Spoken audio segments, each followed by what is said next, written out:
Hello and welcome to Analyst Hangout. I am Perpetua Fasami Peter. Well, today I have 4 amazing and great analysts with me. 2 are right here with me in the studio, while 2 others join us virtually. I have Ambrose Amodio, the Chief Research Officer, Invest Data Consulting. Thank you for coming on the show. Thank you, as usual.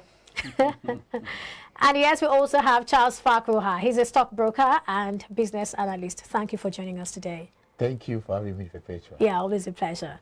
And joining virtually, we have Jari Ogbetunde Shegun. He's an independent stock market analyst with Tradelines.biz Investment Limited. Thanks for joining us. Thanks for having me. All right, we also have Aruna Kebirajimo, the Managing Director and CEO of Global View Capital Limited. Thanks for joining us, Aruna. It is my pleasure always, Perpetua. All right. All right, we'll start with the review of activities during this particular week, and they're looking at what's been happening. First off, we see that the market, that's the Nigerian equities market, maintained negative posture for more than a week as sell pressure continued, and then the key market indicator closed below 50,000 psychological lines. The week also saw only 3 stocks recording gains for 2 consecutive days. And if you ask me, I'll say, should we be worried? Let's start with you, Ambrose. I would say it's not over for NGS. Okay. Because markets are... I know before now you always talk about the 50,000, the Fibonacci, and all of that. Yeah. So I was... That's where we are going. Okay. Like I said, it's not over for NGS as markets are at a crossroad of risk and opportunity. You know, for investors, I think it's time for those that understand how to invest, you know, take advantage of the pullbacks we are seeing to position for a better tomorrow in the market, because I believe that every investment is against the future. As we just say, if you look at the Fibonacci, you see that, yes, on the long run, market has broken down that long bearish, you know, as that was on Wednesday, when it break down around the 51, it crossed down the strength, you know, the long-term strength line, or call it a strength line. But I believe that for now, market have tested just the Fibonacci of 61.06%.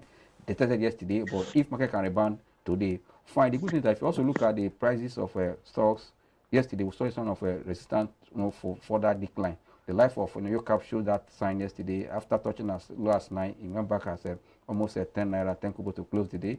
Also, we saw the life of you know, those big cap stores like you know, Steplat and Net result came to the market impressive. It remains stable to support the market. I believe that today we have seen about 10 stocks gaining yesterday compared to what we saw the previous day of 3 no store on the top, you know, gainers chart. But now we've seen 10 as at yesterday. I believe that this morning, as the market is opening, we expect that things will also look up. But I believe that at this time and from next week, where the big boys, I call it big boy because they're going to provide most liquidity in the market. We are seeing the market is suffering some of liquidity scarcity in the market. But I believe when the PFAs that plays with trillions come to the market, expect to see a turnaround in some sectors and individual stocks, because they have the kind of stock they put their money. And we have seen earnings already in the market showing that most PE ratio are low, so that most of the stock are undervalued. Or if you also look at your technical indicators, I said this in one of these programs that we have what we call, you know, economic cycle, market cycle, and you know, technical analysis cycle or pattern cycle. You can see that market has already entered the oversold region. And when you see stocks or the market at the oversold region, it's a sign that rebound is not on that way. For me, investors should not panic, but rather take advantage of pullback and buy into good stocks and wait for a better. Because even though you are investing for dividend alone, stock like Zenith Bank at the current price of 18 something, more than almost 17% dividend, which is almost close to what the inflation figure. Also that of your cap. You know, for me, look at those that have good earnings and their yields are high. You can position for those that are, you know, income investors, because even there's no change in the market between now and end of the year, if you are taking dividend that's above inflation, you are good to go. All right, let's have your reaction to what he has just said. Yes, well, the market crossing coming below that 50,000 is quite psychological. Like you have said, during the week, we saw about just 3 stocks that gained. Again, I would say it's just a matter of market dynamics. Of course, effective buying, continuous buying and selling, prices are bound to go up and come down. And of course, if you have that little knowledge about technical analysis, you will be able to see some of the points where you can take your decisions, you know, in terms of the resistance and the support level. However, for those who are investors, for those who are long term, you know, like Andrew said, if you are buying for dividends or price appreciation, you should not be worried about this up and down movement. As long as you have invested in equities that You have seen their earnings, you have seen their performances, and over time. So you just invest in stocks with that strong fundamentals, and as long as the yield is close to or even above that the current inflation rate, of course, when you invest in them, if nothing happens, as you have said, from now till the end of the year, you are good to go. So I would just advise investors to just stay close to their stockbrokers and begin to talk continuously. Yes, All right, that's interesting. So, Jerry Ogbe, can you hear me? Yeah, I can hear you very well. All right, so we're looking at the fact that we have seen sustained sell pressure witnessed on shares of some blue chip firms that are quoted on the Nigerian exchange. But then it seems Airtel Africa and Seplat Energies are not beaten in this market correction. I'd like you to talk to us about this. Anyway, if you look at all these high cap stock like Airtel Africa, Seplat, and some of them, you see that there are many reasons why they will not drop easily. Number one, the market is a kind of being controlled, as in the movement of price. There's a limited volume you must trade to be able to move their price. And looking at their price as 1,300 and something and thereabout, you will agree with me that it's not easy to move enough volume to be changing their prices here and there on the floor of the exchange. Then again, you look at the fundamentals of some of these stocks, the fact that they have dual value, in the people are actually looking at them and looking at various opportunities they can make in this stock. So you look at the fundamentals of these stocks, they are kind of different from other stocks, other blue chips, other lower price stocks that are moving down on the floor of the exchange at the moment. Okay, that's quite interesting. Well, if you can hear me, Aruna, can you hear me? Yes, I can, loud and clear. Okay, now let's talk about this. The NGX lost approximately 312.50 billion naira in capitalization. That was on Monday. And that's attributable to losses seen majorly from MTN shares. And then the next day, shareholders of MTN Nigeria PLC lost about 417 billion naira. Tell us what that was about. Are there lessons here for traders and investors? Yeah, I suppose so, because you can see that even all the bad news surrounding the market actually still held last week. But this week, what we are seeing, what we've seen so far as at yesterday was triggered by this loss in MTN we are talking about. But when I actually look at the trading critically, I discovered that most of the volumes that actually led to the decline of MTN yesterday were actually not on the queue. And they were kind of like crossing. So it's like somebody was divesting seriously and another person was taking it. And you know the way the market is, some of us are into this head mentality, especially when we have bad news. So the other stock follows suit. And the only thing that I want traders to know and investors to know is that look critically what actually is happening in the stock. Assuming as at the time MTN was dropping, I saw like the offer side, you see 100,000 to sell, then I would not know that there's a real problem. But most of the things that happen in MTN, that they were cross. All right, that's interesting. I'd like to have your reaction to that. Yes, I think Aruna is correct. You know, when you look at some of the trading pattern critically, of course, maybe probably that's what the outside investors might not see. But as a trader, when you see the pattern, you know that, yes, like what he said, it was a crossing, you know. And when it's a crossing, there's already a ready buyer, a ready seller. Not that the seller is just offering everything to the open market. So when you see that, you know that, yes, there's nothing to panic about. All right, now let's talk about the U.S. rate hike. What impact will it have on the NGX, considering the fact that even the Naira has fallen to 710 per dollar? Actually, for me, if you look at the rate hike for US, I would say that the market, even international market, has not reacted negatively to that hike. They see it as opportunity since the chairman of Fed said, oh, they are not likely to, hike rates, want to watch inflation and also be careful of what is happening in the economy. And also, at the end of the day, yesterday we saw a kind of a decline in the GDP for Q2 release from US after analyzing their GDP dropped to around 0.9%. And that will show that technically they are entering a recession. And that will also inform other, central bank of the world that When you continue increase your rate, automatically you are kind of siphoning your economy. You are deflating growth and all that because cost of fund is high, cost of operation is high. In that process, economy is like backward to contrast, and that what is also in US. That will also send a signal to others what to do at this point, because I believe that it's not only just monetary tightening will solve the problem of what rising inflation.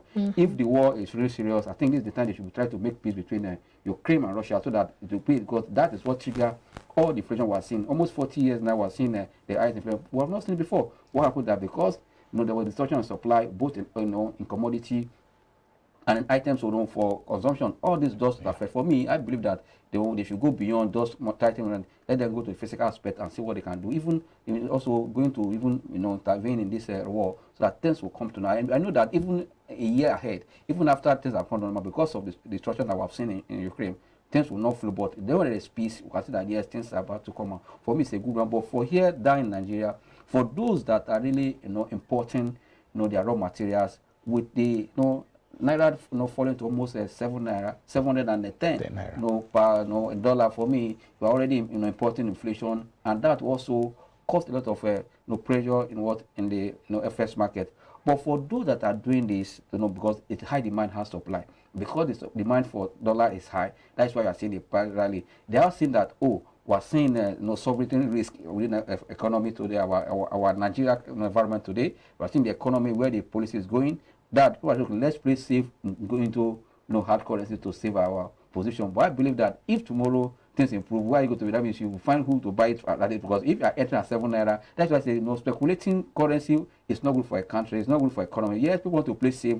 People want to play defense, to against the falling naira. But for me, CBN also should sit up, and the government should sit up to know that this is a check that at the end of the day, our manufacturing sector, private sector will not close shop, because once there is high cost of operation, and we are also exchange rate is high, then there's no business for them, because even those that are bringing the raw materials, they will push out of the business, and that will create unemployment. And we're trying that is rising insecurity. When people are not employed, so that for me is beyond the CBN monetary policy tightening. It should be a holistic idea, measured by both physical authority, government, state government, all stakeholders in Nigeria, to know that let's put our economy in the right track, so at the end of the day, Nigeria become a better place for us. Because I believe that without the economy, there is no politics. Because even though we are looking at becoming a president, and the economy when you want to become a president is is shatter. You don't want to be a president, because that will provide money for them to pay your bills. You need to put your economy in order so they can support your political drive.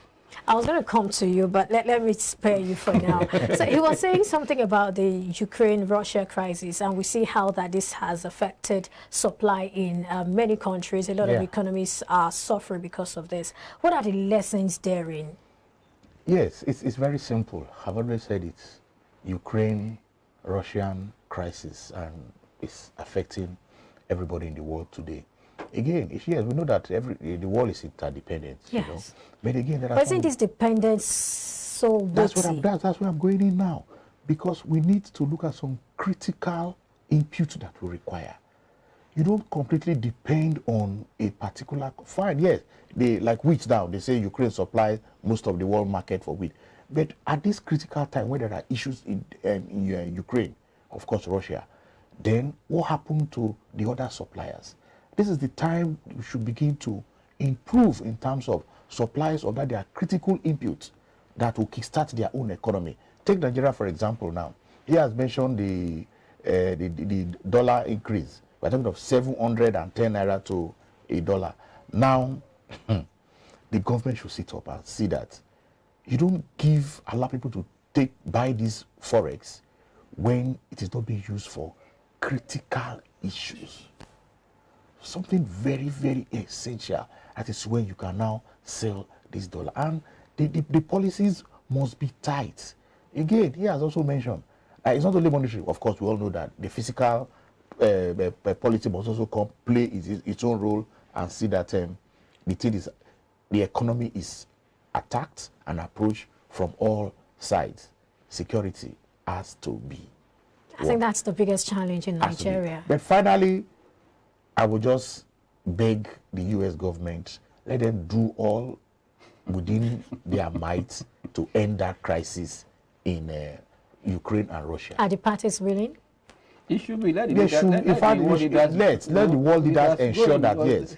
But again, the lessons we have learned is we now know that we now begin to see alternatives to certain things. Like you just said, most of these big countries or climate are benefiting from this war. Let them put the benefit they want to gain aside, and let's talk of the generality of the war, because some are selling their arms, some are selling this. For that, they are making money from all this. For me, I believe that selling of arms should not be what is important. That supply of weapons is not important. Let's see, let the peace reign. But when there's peace in the atmosphere globally, things will strive. There'll be prosperity everywhere. That this attitude now, this what is happening now today, is going to discourage globalization. Have to start looking inward. Exactly. That's the point. What I was expecting. Dependence on yourself. Dependence. Yeah, talk about globalization. Yeah, it's good, but let's look inward and see where you have strength and do it, because tomorrow you don't know what happened. That is why in Nigeria, I think we should wake up. We'll have a massive land here and there, but because of insecurity, people are not in the farm. Let's see what we can do and make use of this land and start producing something. I believe that government that is coming on board should think of how to encourage our youth and make farming attractive for you to go back. You can feed yourself and export. Because if not that you are seeing all this you're creating, despite that we have oil, we're not taking advantage of our oil because of what? We're not producing to the quota, and also because of one reason or the other. I believe that if we're having a good security system, all of us doing the farm. I'll be in the farm. I'm not sleep in the farm. I have technology to do the farm. But when we have a plan, we can be producing for feed Nigeria, and then we can start exporting. We want to we're shouting FS. If we are exporting, we'll get FS. What are we exporting? We're all depending on what? On crude oil. The ones that are going out are from different sectors, little. But if we're exporting agri products, I'll tell you, palm oil, a lot of them, that will give us money and boost our external reserve. Before you even go to your next question, okay. Wheat can grow in Nigeria. Oh, well, there is... so what are we talking about? Why should bread price there's an intervention. Can grow in Nigeria? There's an intervention. But why must we wait till now? Before you have intervention. Wheat can grow in Nigeria. Absolutely. They've been given hectares of land. And let's begin to visit the farm. Like he said, security has to be key. All right. I totally enjoyed this conversation. I wish I could get Aruna and Dario Ogbe's thoughts on that. But of course, we have to move on. This is about Seplat.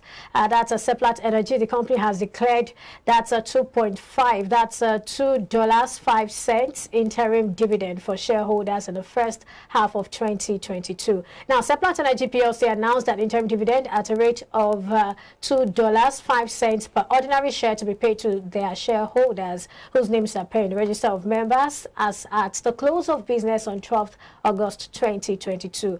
Well, just to put it out there, Seplat Energy PLC is a Nigerian independent energy company listed on both the Nigerian Exchange Limited and London Stock Exchange. I think I'll only take one question on this one. Haruna, can you hear me? Okay, Dario, can you hear me? All right, so who will go for this one? Let's have your thoughts on it. Yeah, for me, for Seplat Energy, this is a company that has been stable in terms of performance, and also the positive news or fundamental news for the sector or the industry where it operates is also reflecting on their performance. I'll tell you that their Q2 or half-year result that came to the market was impressive, and that they're able to pay. And this is a company that in Nigeria, they've kind of pattern their payment to be quarterly. And when you do quarterly payments for your investors, it gives them confidence to hold on to you. But that means there won't be rush for them to sell your shares to pull it down. As well, if they are seeing value, for me, this is another way of some companies should also go this way to manage their price. Once you are being where you are paying quarterly dividend, and this is what they brought from matured market, that quarterly dividend will help them to manage their price, and it's also supporting them. And don't forget that because they are into crude oil business, we are seeing the thing reflecting on their number. And for me, I can see that most of the number that came from that sector where it operates, apart from they are not into crude oil business, those that are even in oil marketing in Nigeria will see improved performance in their numbers.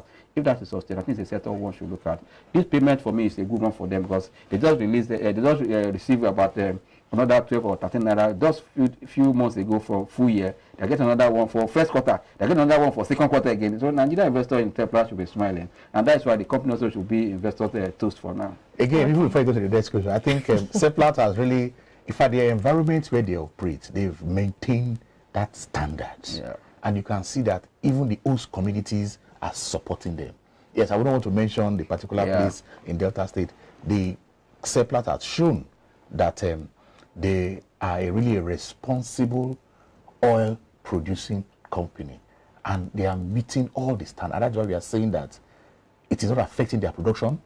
They are able to produce, And of course, coming out with that kind of interim dividends after paid so much full year, you can see for an investor, you can use the dividend from cash from surplus to plan your cash flow. All right, that's interesting. Well, we'll take a break now, and when we return, we have more stories, more conversations. Stay with us. You're watching Analyst Hangout.